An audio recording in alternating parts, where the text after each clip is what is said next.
Enemy. It's a strong word. If you have one, you need a strategy for victory. Well, let me tell you two things. Number one, you have an enemy. Number two, I can tell you how to win. Hey, welcome to Mornings with Bishop Robert. Thanks for joining me. I do this for you, you know. My goal is to introduce people to the Jesus they never knew, and then help them get to know him and his word personally and better. So if our time together today speaks to your heart, let me invite you to like, subscribe, and of course, share this with a friend. Enemy. Wow, even the word itself has a certain edge to it. When I served in the U.S. Marine Corps, they provided me with several options for dealing with an enemy who presented himself before me. I was trained to use my rifle. There are many like it, but this one is mine. I often carried a sidearm.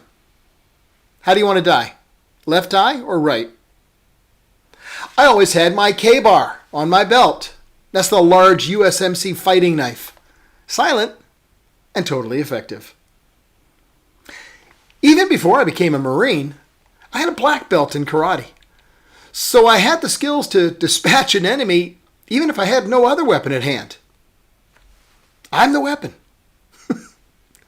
Well, all this training, of course, is of no use in advancing the kingdom of Christ, because he has a totally different approach for dealing with our enemies.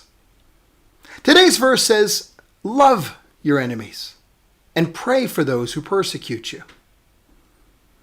I remember sitting with a former CIA operative who'd come to Christ and was no longer working with the CIA, obviously, and he was really struggling with that verse.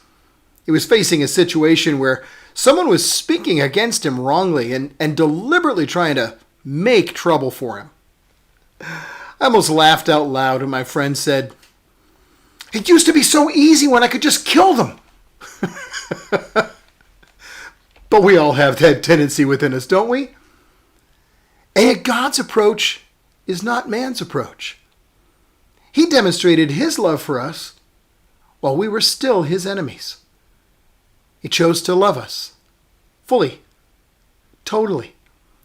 Paul makes it clear when he writes in Romans 5, while we were God's enemies, we were reconciled to him through the death of his Son. God had an army. He didn't send it.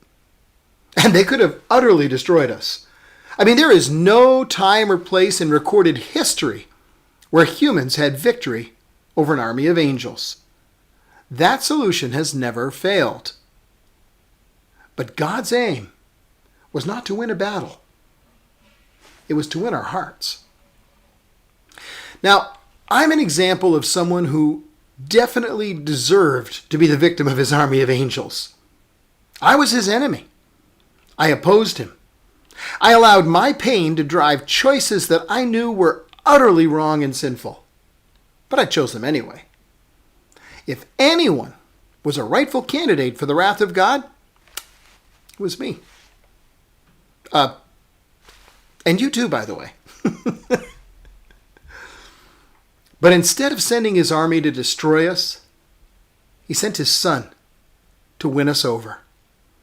His strategy is to display such overwhelming love that it can change even the vilest and cruelest of hearts. And it does. Every day, day after day, his love wins. After demonstrating the cost, the process, and the outcome, Christ invites us to follow him. And then he says crazy things to us. He says, if they hated me, they'll hate you too. He says, as my Father sent me, now I'm sending you. And he says, love your enemies. Pray for them who persecute you. It all begins and ends with, follow me. Because he's not asking us to go anywhere he didn't or do anything he didn't do. In fact, he's only asking us to do precisely what he did. And as we follow him, sometimes it'll appear as though we're losing the battle. In fact, here on earth, it might even appear that we've lost. But the final determination of who wins and who loses, it's not ever going to be made here on earth. You see, there's a crown awaiting the ones who've loved the best. And it's going to be awarded in heaven, not on earth. You know, I've received recognition for my shooting skills. I won awards and trophies for my fighting skills. And those all mean nothing. Because the way we show that we've won the victory over our enemies is to love them. Well, may God give you and I the grace to love well, to love when it hurts, to love our enemies. May God give us the grace to be faithful, even unto death if need be. Because then one day, where and when it truly matters, a crown of victory will await us. Actually, not just a crown of victory, but a crown of life. So love well, even when it hurts, because we win. That's all the time that we have this morning, friends, but can I ask you to help me introduce people to the Jesus they never knew and help them get to know him and his word personally and better? Would you please like this video? It really does help more people see it. Then click follow or subscribe so you and I can get together every day.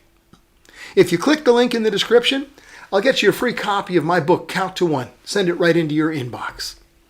Hey, one more thing. Do share this with a friend, would you? Because as you do, you're part of the team, touching hearts all over the world with the love of Jesus. Thanks for helping.